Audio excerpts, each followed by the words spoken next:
Bueno, hola. Hoy vamos a hablar de bioenergética. ¿Qué es la bioenergética?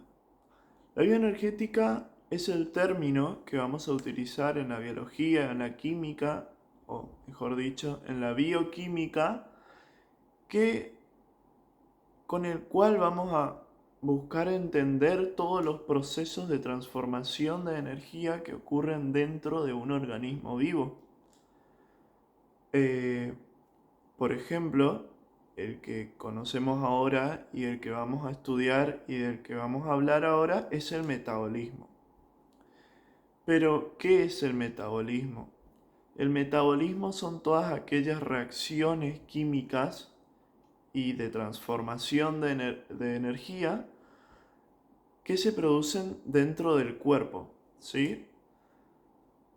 Algo muy importante que hay que saber sobre la bioenergética es que realmente eh, lo que realmente diferencia entre la materia viva y la materia muerta es que la materia viva es la única capaz de poder transformar la energía en el punto o en el sentido de poder generar un orden, ¿sí? Porque como nos explica la termodinámica, el universo siempre tiende al desorden, es decir, a un nivel alto de entropía. Pero sin entrar en tanto palabrerío, eh, decimos que los organismos vivos no pueden violar las leyes de la termodinámica, es decir, siempre los seres vivos siguen estas leyes, ¿sí?, de la termodinámica. Deben cumplir con ello. Bueno, ¿qué es el metabolismo? Como había dicho, son las reacciones químicas, ¿sí?, de transformación de energía o de aprovechamiento de la energía, etcétera, que ocurren dentro de un organismo vivo. ¿Qué se entiende por una ruta metabólica? Una ruta metabólica es aquella cadena de reacciones, ¿no? Aquella serie de reacciones específicas que van a dar eh, un resultado o una molécula, ¿sí?, un producto que es necesario para poder pasar a otra fase. Por ejemplo, dentro del metabolismo podemos conocer, ¿sí?, podemos identificar dos rutas metabólicas principales: el catabolismo y el anabolismo, ¿sí? Podríamos decir que el catabolismo es en, en, en general, digamos, la reacción general del catabolismo es una reacción de oxidación. En cambio, eh, toda la reacción global del anabolismo es una reducción, ¿sí? ¿Por qué decimos que el catabolismo es una oxidación? Bueno, dentro del catabolismo podemos detectar tres fases diferentes. En la primera fase se van a producir la degradación, ¿sí?, o la hidrólisis, la ruptura de moléculas grandes, es decir, macromoléculas, biomoléculas grandes, en sus distintos monómeros. Por ejemplo, las proteínas los vamos a hidrolizar para poder conseguir aminoácidos, ¿sí?, que son los monómeros o la unidad estructural de cada proteína. Los azúcares, ¿sí?, los polisacáridos, como por ejemplo la celulosa, el almidón, nosotros podemos o debemos degradar esas moléculas y esos polisacáridos en monosacáridos o disacáridos en algunos otros casos. Por ejemplo, un monosacárido principal necesario para nosotros es la glucosa, ¿sí? La glucosa. va a dar comienzo, ¿sí?, a esta segunda fase. Bueno, me olvidé decir que los lípidos también, sí, son macromoléculas que se van a hidrolizar y vamos a obtener glicerol y ácidos grasos por separado, ¿sí? En la segunda fase, como iba a decir, entramos en la oxidación, en la degradación de de estos monómeros, moléculas más chicas, moléculas precesoras, eh, para poder obtener justamente moléculas más chicas que estas, ¿sí? Para poder llegar a la tercera fase. En esta segunda fase podemos identificar, por ejemplo, uno de los procesos muy conocidos llamado como glucólisis.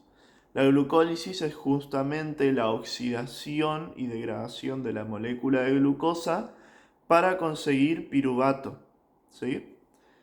El piruvato, al pasar a la tercera fase, ¿sí?, vamos a ver un proceso en el cual el piruvato se va a descarboxilizar para generar acetilcoenzima A. Los ácidos grasos, provenientes de los lípidos, como habíamos dicho, también se pueden convertir en acetilcoenzima A través de un proceso que se llama beta oxidación, ¿sí?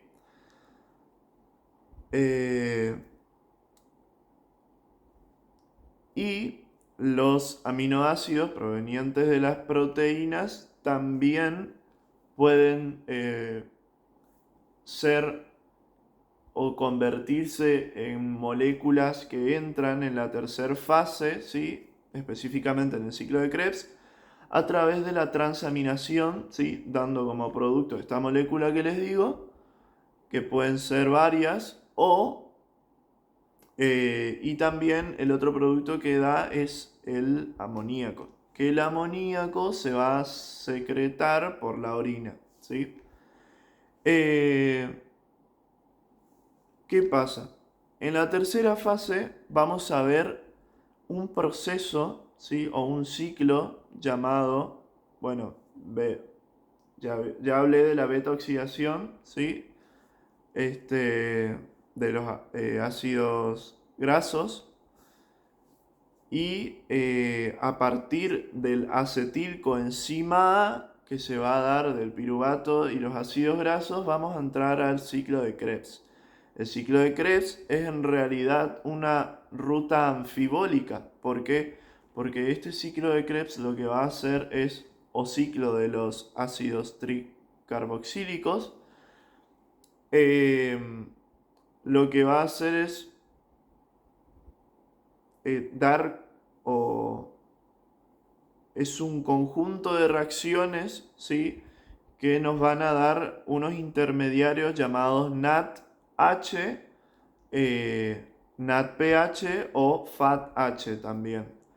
Estos son moléculas intermediarias las cuales su función principal es el transporte de electrones, ¿sí? ¿Por qué necesitamos esto? Necesitamos esto para próxima, eh, para la próxima reacción o etapa o ruta metabólica llamada fosforilación oxidativa, ¿sí? Que en realidad antes de esto ocurre la cadena transportadora de electrones, ¿sí?, que son unas proteínas o complejos enzimáticos en realidad, que lo que van a hacer es ir bombeando hidrogeniones hacia el medio eh, intermembranoso en la mitocondria, ¿sí?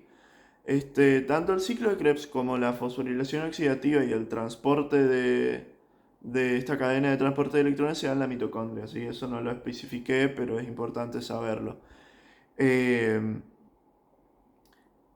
Lo que conseguimos por este transporte de electrones es un un gradiente, ¿sí?, de concentración, un gradiente físico-químico o bioenergético, no sabría bien cómo el término específico, pero es un gradiente de concentración, ¿sí?, en donde van a haber muchos hidrogeniones o protones de hidrógeno en el medio intermembranoso de la mitocondria que a comparación de la matriz mitocondrial. Entonces, por una proteína o enzima llamada ATPasa, lo que vamos a conseguir es, por el paso de un hidrogenión rápido, ¿sí?, a través de esta proteína, la producción o la fosforilación de una molécula de ADP produciendo un ATP, ¿sí? Además de agua, porque el agente oxidante en este caso, o el aceptor de electrones, sería el oxígeno molecular, que al aceptar los electrones se va a separar y se va a juntar con oxidrilo para formar agua, ¿sí? Eh, bueno, ¿qué más necesitamos saber? Como les decía, el ciclo de Krebs es una ruta anfibólica. ¿Qué quiere decir esto? Que interviene no solo en el catabolismo, sino también en el anabolismo. El anabolismo, como había dicho, su proceso global es de reducción, ¿sí?, de reducciones. ¿Por qué? Porque en el anabolismo también podremos llamarlo una ruta de biosíntesis, ¿sí?, en la cual nosotros de moléculas chicas o moléculas precursoras vamos a poder sintetizar biomoléculas o macromoléculas, así como proteínas, lípidos, también polisacáridos en el caso de las plantas en realidad, por ejemplo, y también podemos, en nuestro caso, generar el glucógeno, ¿sí?, que es una molécula por la cual nosotros, además de los lípidos, almacenar energía, ¿sí?, en el hígado. Bueno, ¿qué más? Bueno, el anabolismo, como les decía, es una reducción global, ¿no? ¿Sí? Entonces, también podemos distinguir tres fases en el anabolismo. Como les decía, el ciclo de Krebs puede dar producto, o sea, como producto, la forma más oxidada del carbono, la cual sería el dióxido de carbono, para, por ejemplo, en las plantas entrar en la fotosíntesis, y esta fotosíntesis va a permitir que se forme la glucosa, ¿sí?, después del ciclo de Calvin, ¿sí?, en la fotosíntesis.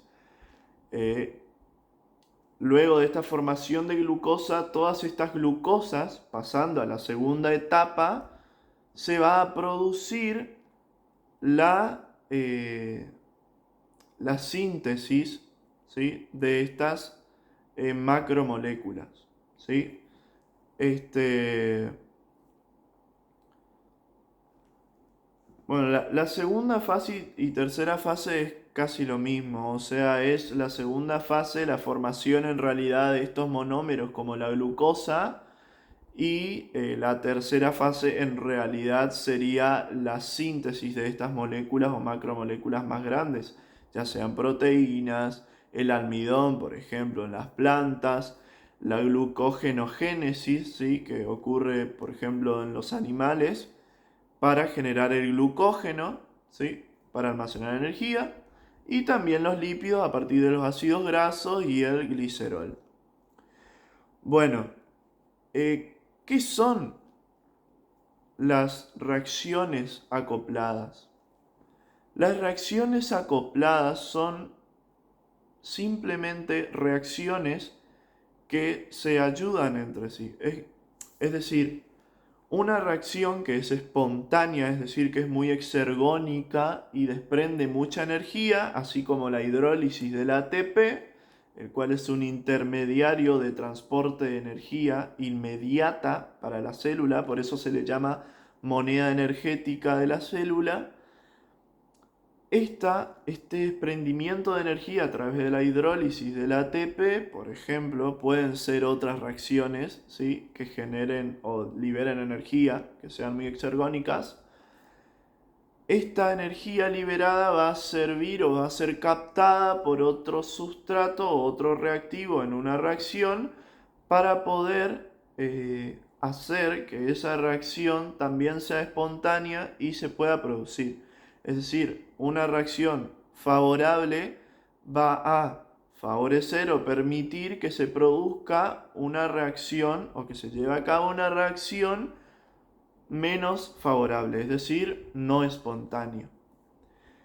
Esto es lo que se llama una reacción acoplada y esto es muy importante, ¿sí? Por eso vemos que en la glucólisis, en la primer fase de la glucólisis, que sería la fase de degradación, ¿sí?, de la glucosa a gliceraldehído 3-fosfato y de dihidroxiacetona fosfato también, ¿sí? Hay una interconversión entre esas dos moléculas. Hay gasto de ATP, ¿sí? Pero en la segunda fase, bueno, estos gastos de ATP son justamente por las reacciones acopladas para poder degradar esas otras moléculas, ¿sí? Y en la segunda fase ya vamos a ver un rendimiento energético en el cual vamos a recuperar toda esa energía y ganar más energía, ya sea en NADH o H+, y ATP. Bueno, entonces, como hablábamos de estas moléculas intermediarias, ¿sí?, o de transporte de energía, es eso, ¿sí? El ATP es una molécula, ¿sí?, que podríamos llamarle moneda energética porque es un suministro de energía instantáneo para las células, ¿sí? Cuando se necesita el ATP, se produce ATP por la fosforilación oxidativa y eh, se la utiliza para acoplarse a una otra reacción o, por ejemplo, en el caso de la contracción de los músculos por las fibras de actina y miosina. Es decir, es un suministro de energía inmediato. Después también, como hablábamos del NADH, NADPH, el FATH, etc., son moléculas de transporte de electrones, es decir, nos van a ayudar para aportar energía, pero no es de modo inmediato, sino que su función principal es justamente llevar estos electrones a la cadena transportadora de electrones en la mitocondria, ¿sí?, o en las crestas mitocondriales para poder producir el ATP. ¿Ok? Entonces, eso es lo más importante sobre el metabolismo, conocer las rutas metabólicas, ¿sí? Las rutas metabólicas no solo son el catabolismo y el anabolismo, hay muchísimas rutas metabólicas y las rutas metabólicas en algunos puntos divergen y en algunos puntos convergen. Es decir, por ejemplo, el catabolismo y el anabolismo convergen en el ciclo de Krebs. Por eso se dice que el ciclo de Krebs es anfibólico, porque cuando termina el catabolismo, además, en realidad el catabolismo y el anabolismo se producen al mismo tiempo, ¿sí? Son simultáneos. Pero cuando el catabolismo termina, ¿sí?, su fase 3, en donde podemos encontrar el ciclo de Krebs, también el ciclo de Krebs compone a la primer fase del anabolismo. Es decir, estos dos convergen en ese punto, ¿sí?